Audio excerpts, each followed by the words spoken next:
안녕하세요. 러브 SOS 365입니다. 오늘 여러분께 들려드릴 이야기는 정말 놀라우실 거예요. 우리가 지금까지 연애에서 가장 소중하다고 여겼던 것이 사실은 핵심이 아니었다는 충격적인 진실 말이에요. 혹시 이런 상황을 겪어보신 적 있나요? 분명 사랑한다는 말을 자주 듣는데도 마음 한구석이 공허하고 달콤한 애정 표현은 넘쳐나는데 정작 마음이 채워지지 않는 그런 느낌. 그 원인이 무엇인지 아시나요? 바로 존중이라는 핵심 요소가 빠져있기 때문입니다. 이 영상을 마지막까지 시청하시면 연애에서 진정 중요한 것은 사랑이 아닌 존중이라는 사실을 깨닫게 되실 테고, 존중받는 매력적인 사람으로 거듭나는 실질적인 방법들을 터득하게 되실 거예요. 그리고 마지막 순간에는 여러분의 연애 패턴을 완전히 뒤바꿀 수 있는 핵심 비밀까지 공개할 예정이니 절대 놓치지 마세요. 핵심부터 먼저 말씀드리겠습니다. 존중받는 매력적인 사람이 되려면 명확한 경계선을 그어야 하고, 진솔한 대화를 나누어야 하고, 나만의 독립적인 영역을 구축해야 하고, 상대에 대한 신뢰를 보여주어야 하고, 정서적 균형감을 유지해야 합니다. 이 5가지 원칙만 제대로 실천하면 누구든지 존중받는 사람으로 변화할 수 있어요. 그럼 본격적으로 시작해보겠습니다. 최근 제가 상담했던 한 여성의 사연을 들려드릴게요. 이분은 연인과 만 3년째 교제 중인데 초기에는 정말 달콤했다고 하더라고요. 매일같이 안부를 주고받고 데이트를 즐기며 서로에 대한 애정을 확인하는 행복한 시간들이었는데 어느 순간부터 뭔가 어긋나기 시작했다는 겁니다. 연인이 점차 그분의 의견을 무시하기 시작했고, 약속을 가볍게 어기는 일이 잦아졌고, 심지어 다른 이성들과의 연락도 자연스럽게 여기더라는 거죠. 그래서 문제를 제기하면 연인은 이렇게 반응했다고 해요. 내가 너 사랑하는 거 알잖아. 그런 사소한 일로 왜 그래? 여기서 핵심 문제가 보이시죠? 사랑이라는 감정은 존재하지만 존중이라는 태도가 사라진 상황입니다. 사랑한다는 말로 모든 잘못된 행동을 정당화하려는 거예요. 많은 분들이 이런 착각에 빠져 있어요. 사랑만 있으면 모든 문제가 해결될 거라고 믿는 거죠. 하지만 현실은 전혀 다릅니다. 사랑 없이도 존중은 가능하지만 존중 없는 사랑은 결국 관계를 파괴하거든요. 제가 알고 있는 한 부부의 이야기를 소개해 드릴게요. 결혼 10여 년이 넘었는데도 여전히 신혼 같은 애정을 유지하고 있어요. 그 비결을 물어보니 남편분이 이렇게 답하더군요. 저희는 서로 사랑하기 이전에 먼저 존중하기로 다짐했습니다. 처음엔 무슨 의미인지 이해하기 어려웠는데 자세히 들어보니 정말 깊이 있는 철학이더라고요. 이 부부는 아무리 갈등 상황에서도 상대를 비하하는 언어는 절대 사용하지 않고, 의견 차이가 생겨도 상대의 입장을 먼저 경청하고 각자의 개인적 시간과 공간을 철저히 보장해준다는 겁니다. 여기서 중요한 점은 존중이라는 개념이 단순히 예의를 지키는 것 이상의 의미라는 거예요. 진정한 존중은 상대방을 완전히 독립된 인격체로 인정하는 것이거든요. 많은 분들이 연애를 시작하면 상대와 완전히 하나가 되려고 노력해요.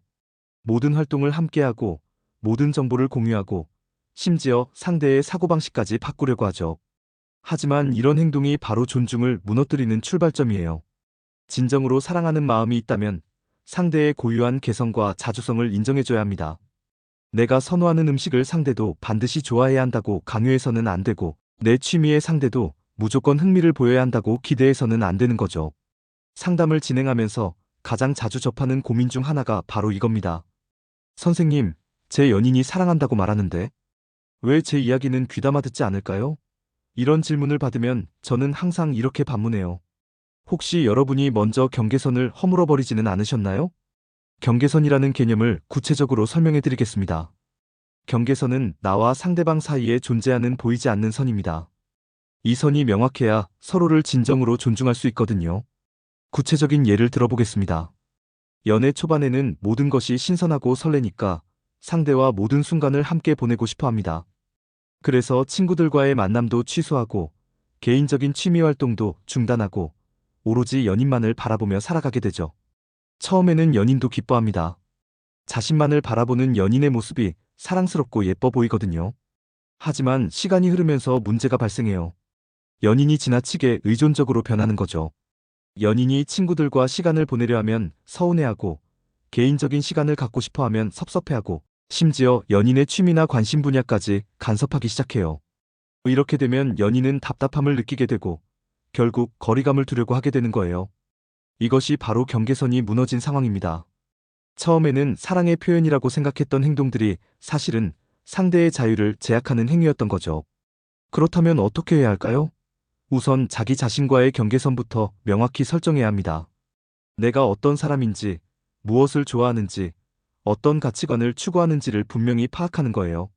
제가 알고 있는 한 여성분은 연애를 시작하면서 자신이 애정했던 독서 모임 참여를 중단했어요. 연인이 더 많은 시간을 함께 보내자고 요청해서요.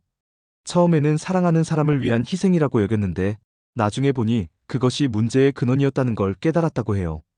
독서 모임을 그만두면서 이분은 자신만의 관심사와 인간관계를 상실하게 됐고 결국 연인에게만 의존하는 상황이 되었어요. 그러니까 연인 입장에서는 부담스럽고 이분 입장에서는 불안하고 양쪽 모두에게 좋지 않은 결과가 나타난 거죠. 나중에 이분이 다시 독서 모임에 참여하기 시작했는데 놀랍게도 연인과의 관계가 훨씬 개선됐다고 하더라고요. 각자의 시간을 갖게 되니까 만날 때 더욱 반가웠고 서로 다른 경험담을 나눌 수 있어서 대화도 더욱 풍성해졌다는 거예요. 이것이 바로 건강한 경계선의 효과입니다. 서로를 존중하는 관계에서는 각자의 개성과 자주성이 오히려 관계를 더욱 풍요롭게 만들어주거든요. 그런데 경계선을 설정하는 것이 항상 쉬운 일은 아니에요. 특히 우리나라에서는 연애하면 모든 것을 공유해야 한다는 인식이 강하거든요. 커플 의상을 입고 같은 취미를 가지고 심지어 같은 음식을 선호해야 한다고 생각하는 사람들이 많아요. 하지만 진정한 사랑은 상대를 나와 동일하게 만드는 것이 아니라 상대의 차이점을 인정하고 수용하는 것입니다. 내가 커피를 좋아한다고 해서 상대도 반드시 커피를 좋아해야 하는 건 아니잖아요. 상대가 차를 선호한다면 그것도 존중해줘야 하는 거죠.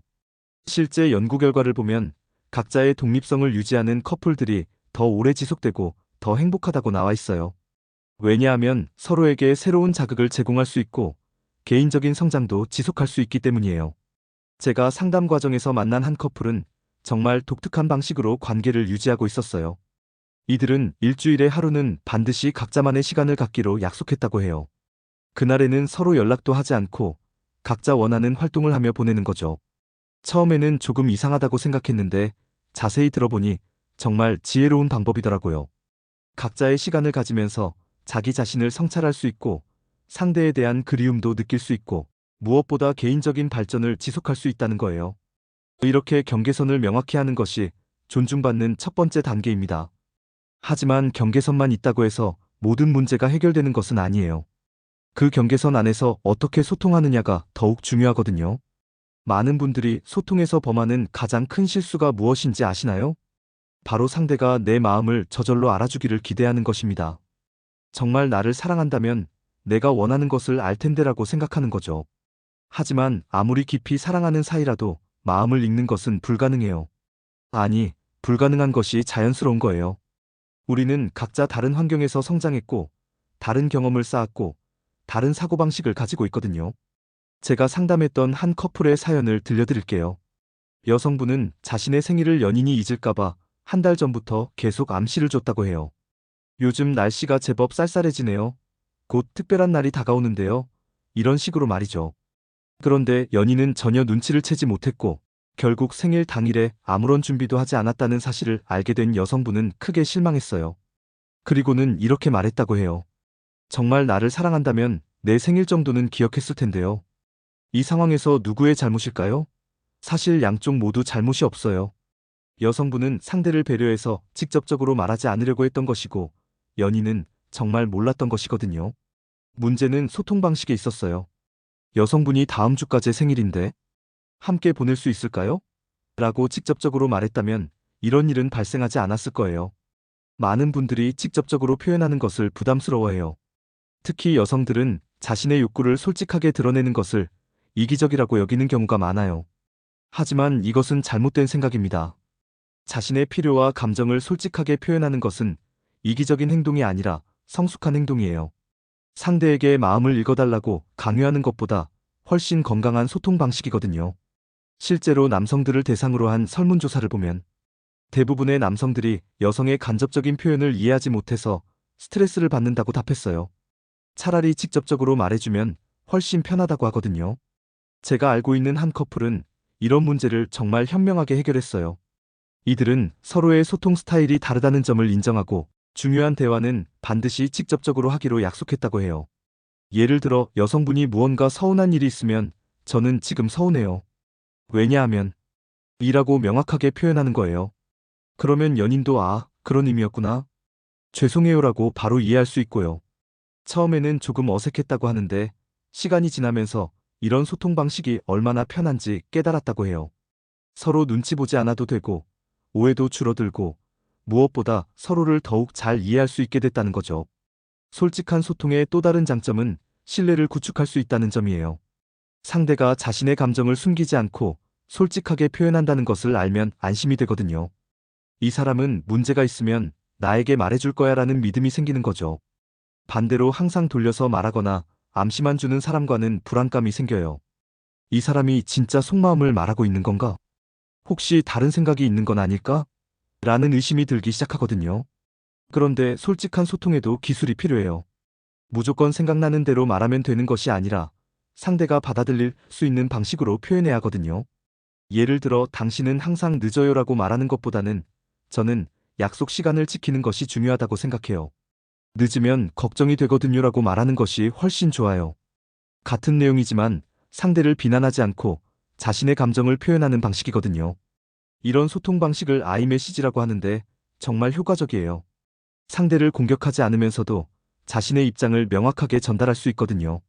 솔직한 소통과 함께 중요한 것은 자신만의 세계를 구축하는 것입니다. 많은 분들이 연애를 시작하면 상대가 자신 세계의 전부가 되어버려요. 친구들과의 관계도 소홀해지고 취미도 포기하고 오직 연인만 바라보며 살아가게 되죠. 처음에는 이런 모습이 사랑스럽게 보일 수 있어요. 하지만 시간이 지나면서 문제가 발생해요. 상대에게 지나치게 의존적이 되는 거죠. 제가 상담했던 한 여성분은 연인과 헤어진 후에 이런 말을 했어요. 저는 그 사람과 함께 있을 때 제가 누구인지 잊어버렸어요. 제 꿈도, 제 친구들도, 제가 좋아하던 모든 것들을 포기했거든요. 정말 안타까운 이야기죠. 사랑한다는 이유로 자기 자신을 상실한 거예요. 하지만 이런 사랑은 건강하지 않아요. 진정한 사랑은 서로를 더욱 나은 사람으로 만들어주는 것이거든요. 자신만의 세계를 갖는다는 것은 이기적인 행동이 아니에요. 오히려 관계를 더욱 풍요롭게 만들어주는 것입니다. 각자 다른 경험을 하고, 다른 사람들을 만나고, 다른 것들을 배우면서 서로에게 새로운 이야기를 들려줄 수 있거든요. 실제로 행복한 커플들을 보면 각자의 관심사와 인간관계를 가지고 있어요. 그리고 서로의 세계를 존중하고 응원해주죠. 연인이 축구를 좋아한다면 축구하는 시간을 보장해주고 상대가 요가를 좋아한다면 요가하는 시간을 존중해주는 거예요. 제가 알고 있는 한 커플은 정말 독특한 취미를 가지고 있어요. 남성분은 모형 기차 수집이 취미이고 여성분은 도자기 만들기가 취미예요. 처음에는 서로의 취미를 이해하지 못했다고 해요. 하지만 시간이 지나면서 서로의 취미를 존중하게 됐고 나중에는 서로의 취미에 관심을 보이기 시작했다고 해요.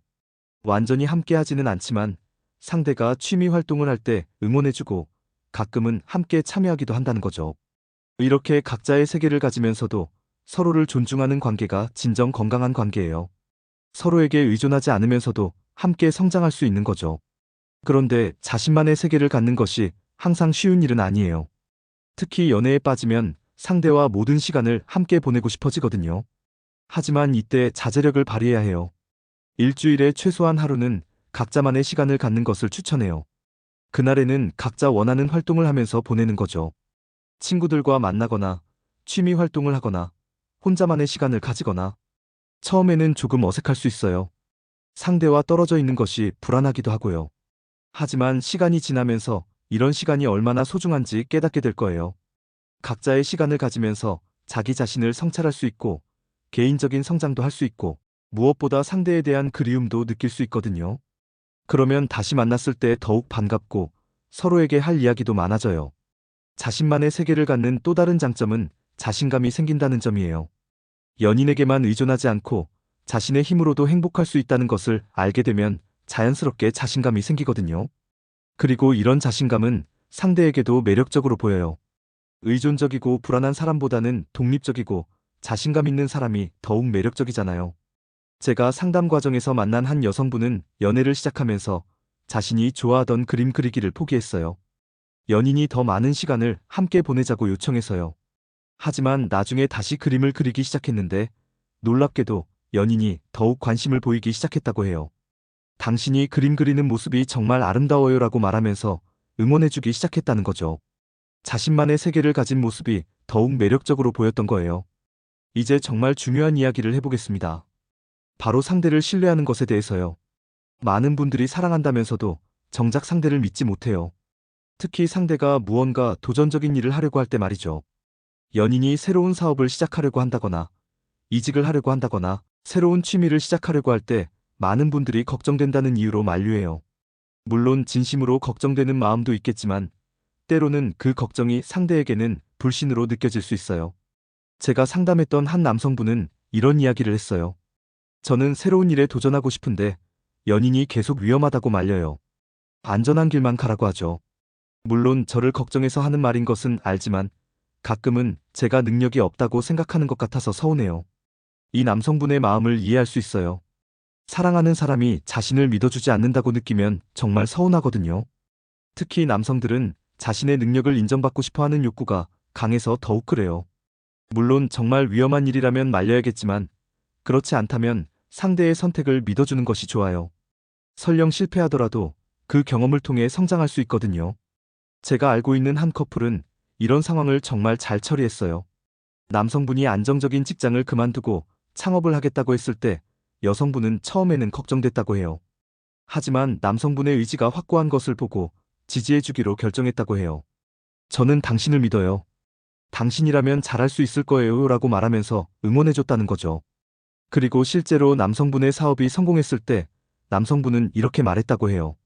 당신이 믿어준 덕분에 포기하지 않고 끝까지 할 수 있었어요. 이것이 바로 신뢰의 힘이에요. 상대를 믿어준다는 것은 단순히 성공을 바라는 것이 아니라 그 사람의 가능성을 인정해주는 것이거든요. 그런데 믿어준다고 해서 무조건 찬성만 하라는 것은 아니에요. 자신의 의견은 분명히 표현하되 최종 결정은 상대에게 맡기는 거죠. 예를 들어 저는 이런 부분이 걱정되긴 하지만 당신이 결정한 것이라면 지지할게요라고 말하는 거예요. 이렇게 하면 자신의 생각도 전달하면서 상대의 자율성도 존중할 수 있어요. 상대를 믿어주는 또 다른 방법은 작은 일상에서부터 시작하는 거예요. 상대가 요리를 하겠다고 하면 옆에서 이래라 저래라 하지 말고 믿고 맡기는 거죠. 설령 맛이 없더라도 고마워요. 맛있어요 라고 말해주는 거예요. 이런 작은 신뢰들이 쌓이면서 큰 신뢰로 발전하는 거거든요. 상대도 이 사람은 나를 믿어주는구나라는 것을 느끼게 되고, 그러면 더욱 신뢰할 수 있는 사람이 되려고 노력하게 돼요. 제가 상담을 진행하면서 느끼는 것은 신뢰를 받는 사람은 정말로 그 신뢰에 부응하려고 노력한다는 거예요. 반대로 계속 의심받고 불신받는 사람은 점점 그런 모습이 되어가더라고요. 그래서 상대를 어떤 사람으로 만들고 싶다면 그런 사람으로 믿어주는 것이 중요해요. 상대를 책임감 있는 사람으로 만들고 싶다면 책임감 있는 사람으로 믿어주고, 성실한 사람으로 만들고 싶다면 성실한 사람으로 믿어주는 거죠. 물론 무조건적인 신뢰는 위험할 수 있어요. 상대가 정말 문제가 있는 행동을 할 때는 분명히 말해야 하거든요. 하지만 그런 경우가 아니라면 가능한 한 믿어주는 것이 관계에 도움이 돼요. 신뢰를 표현하는 구체적인 방법들을 알려드릴게요. 당신이라면 할 수 있을 거예요. 당신의 판단을 믿어요. 당신이 결정한 것이라면 지지할게요. 이런 말들이에요. 그리고 상대가 실수를 했을 때도 괜찮아요. 다음에는 더 잘할 수 있을 거예요. 라고 격려해 주는 거죠. 이런 말들이 상대에게는 큰 힘이 되거든요. 마지막으로 정말 중요한 이야기를 해보겠습니다. 바로 정서적 안정감에 대해서요. 이것이 사실 가장 어려우면서도 가장 중요한 부분이에요. 우리는 모두 감정의 파도를 타고 살아가요. 기쁠 때도 있고, 슬플 때도 있고, 화날 때도 있고, 불안할 때도 있죠. 이것은 너무나 자연스러운 거예요. 문제는 그 감정에 완전히 휩쓸려서 상대에게 상처를 주는 거예요. 제가 상담했던 한 커플 이야기를 들려드릴게요. 여성분은 스트레스를 받으면 연인에게 화를 내는 습관이 있었어요. 직장에서 힘든 일이 있거나 친구와 다툰 일이 있으면 집에 와서 연인에게 짜증을 냈던 거죠. 처음에는 연인도 이해해줬어요. 힘들었구나, 괜찮아라고 위로해주면서요. 하지만 이런 일이 반복되면서 연인도 지치기 시작했어요. 자신은 아무 잘못도 없는데 계속 화를 당하니까 스트레스를 받게 된 거죠. 결국 이 커플은 헤어지게 됐는데 연인이 마지막에 한 말이 인상적이었어요. 나는 당신을 사랑하지만 당신과 함께 있으면 너무 불안해요. 언제 화를 낼지 모르겠거든요. 이것이 바로 정서적 불안정이 관계에 미치는 영향이에요. 아무리 사랑해도 상대가 정서적으로 불안정하면 함께 있기가 힘들어져요. 그렇다고 해서 감정을 표현하지 말라는 것은 아니에요. 감정을 표현하는 것은 중요해요. 하지만 건강한 방식으로 표현해야 한다는 거죠. 정서적으로 안정된 사람은 자신의 감정을 인식하고 적절하게 표현할 줄 아는 사람이에요. 화가 나면 저는 지금 화가 나요. 왜냐하면 이라고 말할 수 있고, 슬프면 저는 지금 슬퍼요. 위로해 줄 수 있어요? 라고 요청할 수 있는 거죠. 제가 알고 있는 한 여성분은 감정 조절을 정말 잘해요.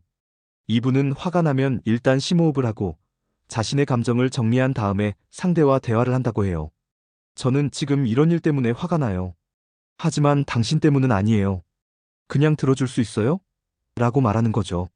이렇게 하면 상대도 안심하고 들어줄 수 있어요. 자신을 공격하는 것이 아니라 단순히 감정을 나누고 싶어 하는 것이라는 걸 알 수 있거든요. 정서적 안정감을 기르는 방법들을 알려드릴게요.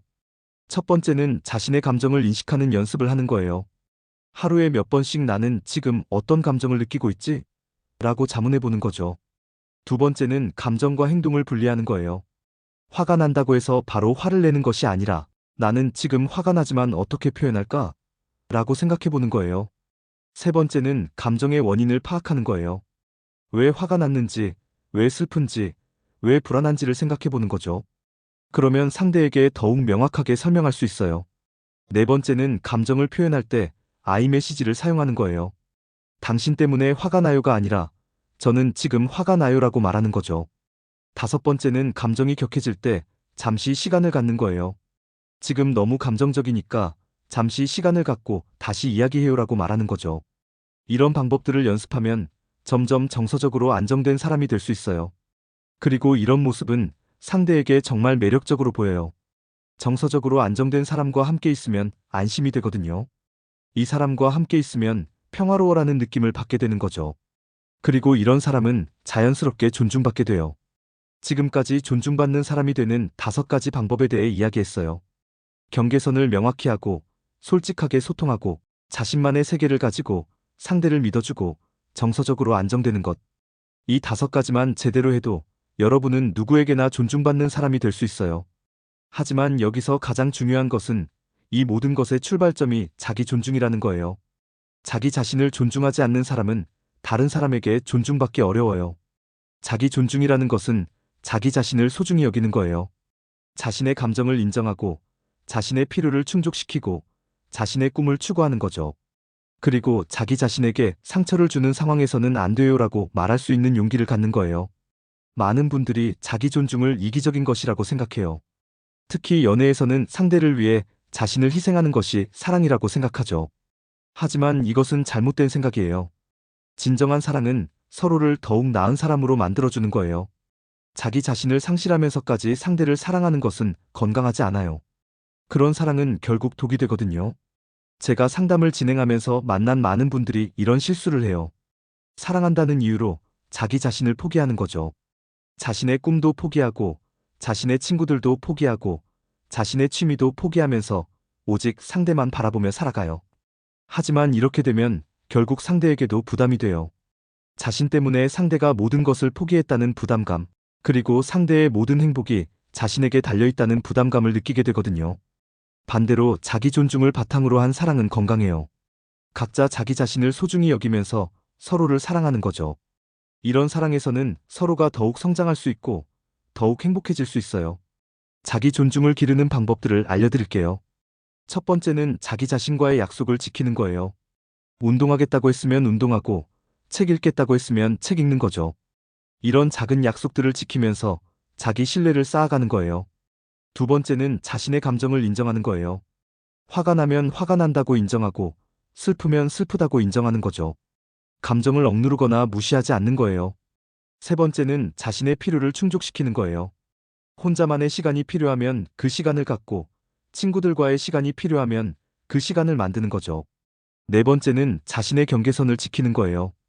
하기 싫은 일은 싫어요라고 말하고, 받아들일 수 없는 대우는 안 돼요라고 말하는 거죠. 다섯 번째는 자신의 성장에 투자하는 거예요. 새로운 것을 배우고, 새로운 경험을 하고, 자기 자신을 발전시키는 거죠. 이런 자기 존중을 바탕으로 할 때 다른 사람들도 여러분을 존중하게 돼요. 자기 자신을 소중히 여기는 사람은 다른 사람들에게도 소중하게 보이거든요. 그리고 자기 존중이 있는 사람은 상대의 존중도 자연스럽게 할 수 있어요. 자기 자신의 가치를 아는 사람은 다른 사람의 가치도 인정할 줄 알거든요. 존중이라는 것은 일방적인 것이 아니에요. 서로 주고받는 거죠. 내가 상대를 존중하면 상대도 나를 존중하게 되고, 내가 상대를 무시하면 상대도 나를 무시하게 돼요. 그래서 존중받고 싶다면 먼저 존중하는 사람이 되어야 해요. 상대의 의견을 듣고 상대의 선택을 인정하고 상대의 개성을 받아들이는 거죠. 제가 상담을 진행하면서 만난 가장 행복한 커플들은 모두 서로를 존중하는 커플들이었어요. 의견이 달라도 서로의 생각을 듣고, 취미가 달라도 서로의 취미를 인정하고, 성격이 달라도 서로의 성격을 받아들이는 거죠. 이런 커플들은 갈등이 생겨도 달라요. 서로를 공격하지 않고 문제를 해결하려고 노력해요. 당신은 왜 그래요? 가 아니라 우리 어떻게 하면 좋을까요? 라고 말하는 거죠. 그리고 이런 커플들은 각자 성장하면서도 함께 성장해요. 서로를 제한하지 않고 오히려 서로의 성장을 응원해 주거든요. 마지막으로 정말 중요한 이야기를 해드릴게요. 지금까지 말씀드린 모든 것들이 하루아침에 되는 것은 아니에요. 존중받는 사람이 되는 것은 연습이 필요한 일이거든요. 처음에는 어색할 수 있어요. 경계선을 설정하는 것도, 솔직하게 소통하는 것도, 자신만의 세계를 갖는 것도 모두 연습이 필요해요. 하지만 포기하지 말고 계속 노력하면 분명히 변화를 느낄 수 있을 거예요. 그리고 완벽할 필요는 없어요. 가끔 실수할 수도 있고, 감정적이 될 수도 있고, 경계선이 흐려질 수도 있어요. 그런 것은 자연스러운 거예요. 중요한 것은 그런 실수를 했을 때 다시 원래 자리로 돌아오는 거죠. 제가 상담을 진행하면서 느끼는 것은 작은 변화부터 시작하는 것이 중요하다는 거예요. 갑자기 모든 것을 바꾸려고 하면 오히려 부작용이 생길 수 있거든요. 예를 들어 경계선 설정을 연습하고 싶다면 작은 것부터 시작해보세요. 오늘은 친구들과 만날 거예요 라고 말하는 것부터요. 솔직한 소통을 연습하고 싶다면 저는 이런 기분이에요 라고 말하는 것부터 시작해보세요. 그리고 상대의 반응에 너무 신경 쓰지 마세요. 처음에는 상대가 당황할 수도 있어요. 지금까지와 다른 모습을 보이니까요. 하지만 시간이 지나면서 적응하게 될 거예요. 오히려 많은 경우에 상대가 긍정적으로 반응해요. 이런 모습도 있었구나. 더 솔직해져서 좋네요. 이런 반응을 보이는 경우가 많거든요. 그리고 만약 상대가 여러분의 변화를 받아들이지 못한다면 그것은 그 사람의 문제예요. 여러분이 더 건강한 사람이 되려고 노력하는 것을 방해하는 사람이라면 그 관계를 다시 생각해 볼 필요가 있어요. 진정 여러분을 사랑하는 사람이라면 여러분의 성장을 응원해 줄 거예요. 여러분이 더 자신감 있고, 더 독립적이고, 더 건강한 사람이 되는 것을 기뻐해 줄 거거든요. 존중받는 사람이 되는 여정은 혼자 하는 것이 아니에요. 주변에 도움을 요청할 수 있는 사람들이 있다면 도움을 받으세요. 친구들에게 조언을 구하거나, 가족들에게 응원을 받거나, 필요하다면 전문가의 도움을 받는 것도 좋아요. 그리고 무엇보다 자기 자신을 격려해 주세요. 작은 변화라도 스스로를 칭찬해주고, 실수했을 때도 자기 자신을 용서해주세요. 여러분은 충분히 소중한 사람이고 존중받을 자격이 있는 사람이거든요. 마지막으로 기억해주세요. 존중받는 사람이 된다는 것은 다른 사람들을 위한 것이 아니에요. 바로 여러분 자신을 위한 거예요. 여러분이 더 행복하고 더 자신감 있고 더 건강한 삶을 살기 위한 거거든요. 그리고 그런 여러분과 함께하고 싶어하는 사람들이 진정 여러분을 사랑하는 사람들이에요. 여러분의 진짜 모습을 보고도 함께하고 싶어하는 사람들 말이죠. 오늘 이 영상이 여러분에게 도움이 되었기를 바라요. 그리고 여러분 모두가 존중받는 사람이 되어서 더 행복한 연애, 더 건강한 관계를 만들어 가시기를 진심으로 응원할게요. 존중은 사랑의 토대예요. 존중이 있는 곳에 진정한 사랑이 자랄 수 있거든요. 여러분도 그런 사랑을 만들어 가시길 바라면서 오늘 영상을 마칠게요. 다음에도 여러분의 연애와 관계에 도움이 되는 이야기로 찾아뵐게요. 구독과 좋아요, 그리고 댓글로 여러분의 생각도 들려주세요. 감사합니다.